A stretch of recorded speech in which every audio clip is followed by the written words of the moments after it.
Everyone, this is Tim from YourSix Studios. Today in this video, I'm going to show you how to switch from the party chat to your game chat on your Xbox Series X. So to do this, press the Xbox button, then tab on over to Parties and Chats right here. And I already have a party created. Now there's two different ways that you can do this. You can press the button with the two squares on it, and then you can switch between the party chat and the game chat very easily. Otherwise, what you can do is scroll on down to Options.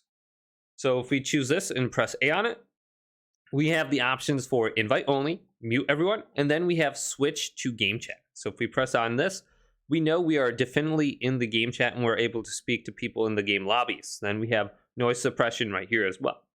So it's very easy to do this, but hopefully this video did indeed help you out. If it did, leave it a big thumbs up and subscribe to my channel down below for more tech videos coming up next on YourSix Studios.